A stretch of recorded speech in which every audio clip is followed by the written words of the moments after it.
Yes sir, हो जाए।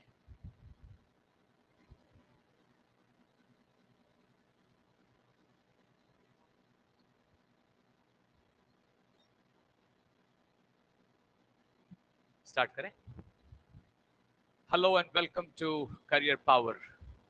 Dear students, आपको हमारे क्विजेस टेलीग्राम चैनल पे मिल रहे होंगे और हम लोगों का ये प्लान है कि आपको उनके सोल्यूशन के साथ हेल्प किया जाए और ये वीडियो सोल्यूशंस आपको भेजे जा रहे हैं सभी सब्जेक्ट्स के। मेरा नाम है अब्दुल्ला कैफी और मैं आपके साथ जुड़ा हूँ आपके इंग्लिश के लिए। और आज जो सेट हम डिस्कस करने वाले हैं वो क्विज 2 है। शुरू करते हैं बिना किसी देरी के। ये रहा पहला क्वेश्चन आपके सामने।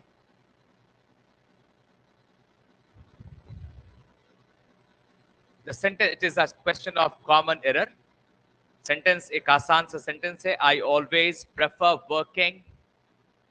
ठीक है, चल रखे हैं अपने आपको। ठीक है, सेंटेंस क्या है इसको मैं एक बार पढ़ के सुनाता हूं आपको। I always prefer working in a relaxed atmosphere than one full of tension and anxiety. तो इसमें छोटी सी एक बात याद रखनी है कि ये जो वर्ड है प्रेफर, प्रेफर का हम यूज करते हैं तब जब हम किसी दो चीज में एक चीज को प्राथमिकता देते हैं या तरजीह देते हैं। तो यहां पे प्रेफर के साथ, सॉरी, क्वेश्चन नंबर 1, प्रेफर के साथ हम यूज करते हैं, जस्ट अ सेकेंड,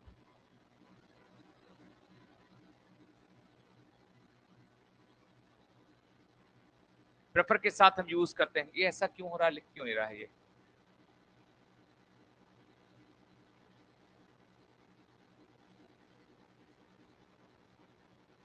क्या करते हैं? सो प्रेफर के साथ हम यूज करते हैं टू, ना के दैन। अब एक छोटी सी बात समझाता हूं मैं आपको ताकि इस तरह के क्वेश्चंस और भी क्वेश्चंस के साथ आप सही तरह से जस्टिस कर पाए। ये एक तरह का कंपैरिजन है। प्रेफर करते हैं कब? जब हम दो चीजों के बीच में तुलना करते हैं और कहते हैं ये मुझे ज्यादा पसंद है किसी और दूसरी चीज से। तो ये दैन क्यों? जब एरर्स भी बनाए जाते हैं, कोई क्वेश्चन जो कॉमन एरर के लिए क्वेश्चन बनाया जाता है, उसमें वैसे ही एरर्स डाले जाते हैं जिसमें आप ट्रैप हो सके, फंस सके। और ये दैन के पीछे भी एक लॉजिक है। ये यूं ही कोई वर्ड नहीं डाल दिया गया है, बल्कि इसके पीछे भी एक वजह है। इसी वजह को समझना, कॉन्सेप्ट को समझना कहा जाएगा। तो ये हमें मालूम है कि जब हम कभी दो चीज के बीच में कंपेयर करते हैं तो वहां पे यूज किया जाता है कंपैरेटिव डिग्री ऑफ एडजेक्टिव और उसके बाद एक कंजंक्शन यूज करते हैं जो है दैन।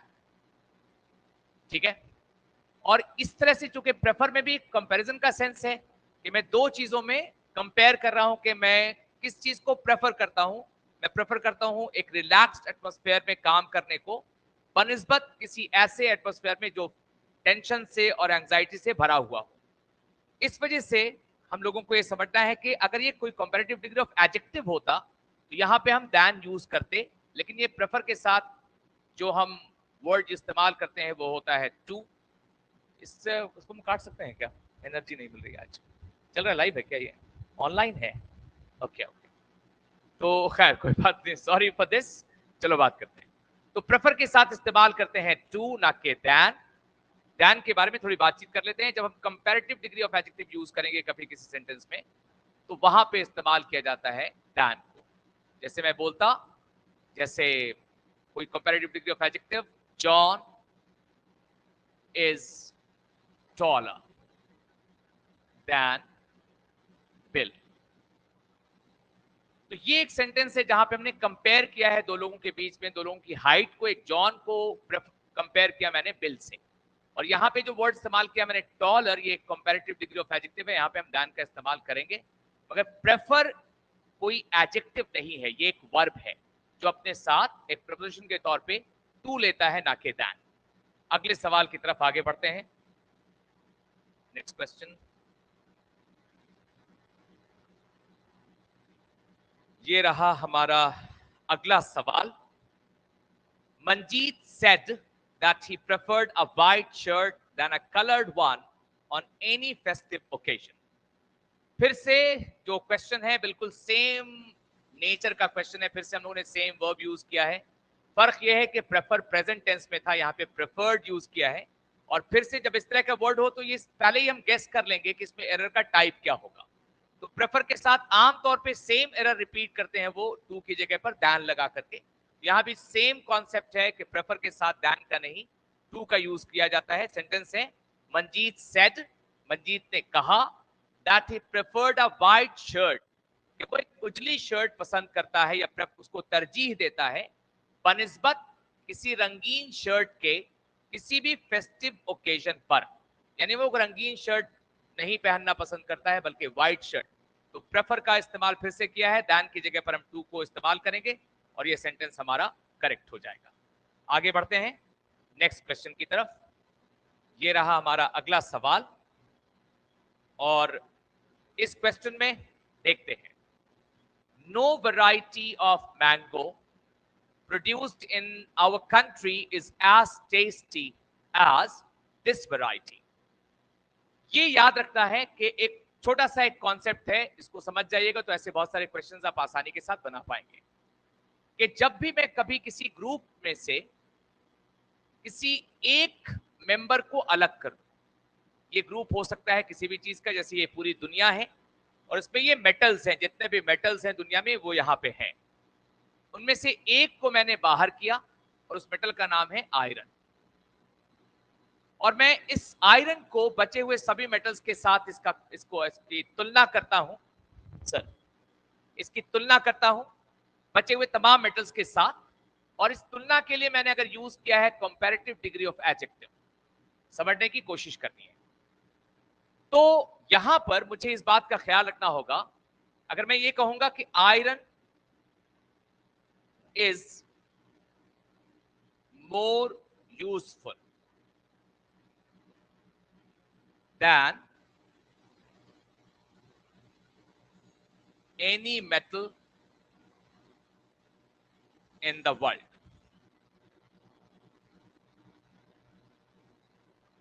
ये एक सेंटेंस है, बहुत ही मिलता जुलता कॉन्सेप्ट है, इस पर गौर कीजिएगा। जब मैंने कहा iron is more useful than any metal, so more useful than any metal कहने का मतलब है कि आयरन किसी भी मेटल से ज्यादा यूजफुल है। तो आयरन खुद भी एक मेटल है, इसका यह मतलब होगा कि आयरन आयरन से भी ज्यादा यूजफुल है।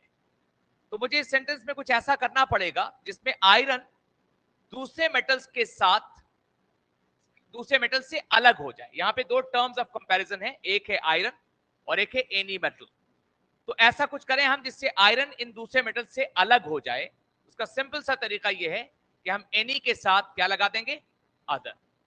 ये सेंटेंस बन गया हमारा, iron is more useful than any other metal in the world, कि आयरन किसी भी दूसरे मेटल से ज्यादा उपयोगी है पूरी दुनिया में। तो अब ये आयरन अलग हो गया और दूसरे मेटल्स अलग हो गए। बिल्कुल उसी तरह से नो वैरायटी ऑफ मैंगो, यानी मैंगो का कोई भी वैरायटी जो कि हिंदुस्तान में या हमारे मुल्क में पैदा किया जाता है उतना टेस्टी है जितना कि ये, कोई भी उतना टेस्टी नहीं जितना ये। इसका मतलब ये भी उतना टेस्टी नहीं है। यहां पर मुझे ऐसा कुछ बोलना पड़ेगा, इसके अलावा कोई भी ऐसा वैरायटी नहीं है जितना ज्यादा ये। तो इसमें सिंपल सा चेंज वही करते हैं, कंपैरेटिव डिग्री के केस में एनी के बाद अदर, और जहां पे हम एज का इस्तेमाल कर रहे हैं, नो से सेंटेंस शुरू कर रहे हैं, तो नो के बाद फिर से सेम एक वर्ड इस्तेमाल कर लेंगे हम लोग, no other variety of mango. इससे पता चलेगा मैंगो की कोई दूसरी वैरायटी जो कि हमारे मुल्क में पैदा किया जाता है उतना टेस्टी है जितना कि ये। तो ये बता करके हम ये बता रहे हैं कि ये वैरायटी को छोड़ के सभी से इसकी तुलना की जा रही है। तो जब भी कोई सेंटेंस इस तरह से शुरू हो, no variety, no shirt, no teacher, no city, no film, तो no other teacher, no other film, no other mango etcetera, तो ये है इसका करेक्शन। जब भी किसी ग्रुप में से एक को अलग करेंगे हम कंपैरेटिव डिग्री के साथ यूज करें या फिर उसकी तुलना करें एज और एज के साथ, तो दोनों केस में दोनों टर्म को अलग करने के लिए मुझे नो के साथ या एनी के साथ अदर वर्ड का इस्तेमाल करना पड़ेगा। बढ़ सकते हैं आगे, ठीक है। आगे देखते हैं अगला सवाल। ये रहा हमारा अगला सवाल। Amrita was so overburdened by office work that she felt tired at the end of the day। बहुत ही सिंपल सी बात है। यहां पे हम लोगों को एक बात क्वेश्चन पे पहुंचने से पहले एक छोटा सा पॉइंट डिस्कस कर लेते हैं। वर्ब के दो फॉर्म्स को कहा जाता है पार्टिसिपल्स। एक का नाम है पास्ट पार्टिसिपल, वर्ब का थर्ड फॉर्म। अच्छे से समझ जाना है, पहले कॉन्सेप्ट और उसके बाद फिर खुद ब खुद क्वेश्चन बनने लगेगा। और V4 है, इसका नाम है प्रेजेंट पार्टिसिपल। इन दो फॉर्म्स के बारे में एक बात जाननी है कि ये फाइनाइट वर्ब के तौर पर ये जो V3 है ये परफेक्ट टेंसेस बनाते हैं, और V4 जब फाइनाइट वर्ब होगा तो ये कॉन्टिन्यूअस टेंस बनाता है। मगर ये दोनों वर्ड्स अगर नॉन फाइनाइट हैं और ये किसी नाउन को डिफाइन कर रहे हैं या डिस्क्राइब कर रहे हैं तो वहां पे ये वर्ब होते हुए भी एडजेक्टिव जैसा बिहेव करेंगे। ये है वर्बल एडजेक्टिव। आइडिया ये है कि जब मैं किसी नाउन को क्वालिफाई करना चाहता हूं किसी वर्ब से, जहां पे उस नाउन को एक रिसीवर के तौर पे मैं दिखाना चाहूंगा। रिसीवर करने का मतलब हुआ कि किसी ने कुछ किया जिससे वो प्रभावित हो गया, तो उस केस में मुझे वर्ब का थर्ड फॉर्म इस्तेमाल करना है। और जहां पे मैं नाउन को किसी डूअर के तौर पे दिखाना चाहता हूं कि उसी ने कुछ किया या वही कुछ कर रहा था, तो वहां पे मुझे इसको डिस्क्राइब करने के लिए वर्ब का फोर्थ फॉर्म यानी प्रेजेंट पार्टिसिपल इस्तेमाल करना है। इसको समझने के लिए एक एग्जांपल पहले लेते हैं हम लोग, उसके बाद आगे बढ़ेंगे। फॉर एग्जांपल, मैंने कहा I have a dash cup. मेरे पास एक कप है। अब मैं इस कप को डिस्क्राइब करना चाहता हूं कि कैसी कप है, तो कप को डिस्क्राइब करने के लिए जो वर्ड मुझे चाहिए वो क्या होगा? एडजेक्टिव। अब मैं कह सकता था I have a new cup, I have an old cup, I have a beautiful cup, I have a big cup, तो वो एडजेक्टिव रेगुलर एडजेक्टिव्स हैं। मैं चाहता हूं कि इसको किसी पार्टिसिपल से डिस्क्राइब करूं, और मान लो वो कप जो मेरे पास है वो टूटी हुई कप है। तो ये टूटी कप किसी और ने तोड़ा होगा, किसी ने मारा होगा या गिराया होगा या फेंका होगा, तो वो कप टूट गई। तो मेरे फेंकने से वो प्रभावित हुई, यानी ये कप डूअर है या रिसीवर? तो सिंपल सी बात है, कप रिसीवर है। तो मैं यहां पे क्या बोलूंगा? I have a broken cup. तो ये ब्रोकन जो एडजेक्टिव है, हमेशा याद रखना है कि वर्ब का थर्ड फॉर्म, जिसको वर्बल एडजेक्टिव हम कह रहे हैं यहां पे, ये तब यूज करते हैं हम जब कोई नाउन जिसको मुझे डिस्क्राइब करना है वो किसी एक्शन के इफेक्ट को रिसीव करता है। और इसी के खिलाफ अगर हम लोग ये देखना चाहेंगे कि कोई नाउन है जिसको मैं डिस्क्राइब करना चाहता हूं वर्ब से, और वही नाउन कुछ कर रहा है, जैसे मैंने कहा I saw a dash tree. मैंने एक पेड़ देखा। मैं कह सकता हूं I saw a big tree, big एक एडजेक्टिव है। I saw a gigantic tree, I saw a green tree, I saw a beautiful tree. ये मतलब हो गया, समझ में आ गया कि यहां पे जो वर्ड आएगा वो एक एडजेक्टिव होगा।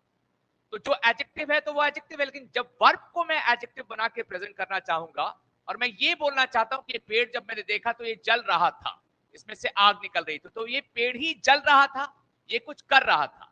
तो मुझे ये दिखाने के लिए जो वर्ब का फॉर्म यूज करना है वो क्या होगा? V4, आई सॉ अ बर्निंग ट्री। यहां पे इस केस में ये एक एक्टिव वॉइस का सेंस है, यानी जिस नाउन के बारे में मैं बात कर रहा हूं वो कुछ कर रहा था। और यहां पे पैसिव वॉइस का सेंस है, यानी जिस नाउन को मैं डिस्क्राइब कर रहा हूं वो कुछ नहीं कर रहा था, बल्कि वो प्रभावित हुआ था किसी एक्सटर्नल फैक्टर से। तो ये याद रखना है। अब इसको दिमाग में रख के इस क्वेश्चन को पढ़िए। Amrita was so overburden. ये ओवरबर्डन एक वर्ब है बाय ऑफिस वर्क। तो अमृता को ऑफिस वर्क ने ओवरबर्डन किया, तो अमृता क्या हो गई? रिसीवर। और रिसीवर है अगर कोई नाउन और उसको किसी वर्ब से मुझे क्वालिफाई करना है तो उस वर्ब का कौन सा फॉर्म यूज करेंगे? Third form. तो क्या बनेगा? Amrita was so overburdened by office work that she felt tired at the end of the day. ये है सिंपल सी कहानी। पार्टिसिपल के केस में आपको ये याद रखना पड़ेगा कि जिस नाउन को मैं क्वालिफाई कर रहा हूं पार्टिसिपल से, वो या तो डूअर है या रिसीवर है। रिसीवर है तो V3 और डूअर है तो V4 का इस्तेमाल किया जाता है। उम्मीद करते हैं ये कॉन्सेप्ट आपको समझ में आ गया होगा। अगले सवाल की तरफ बढ़ते हैं आगे।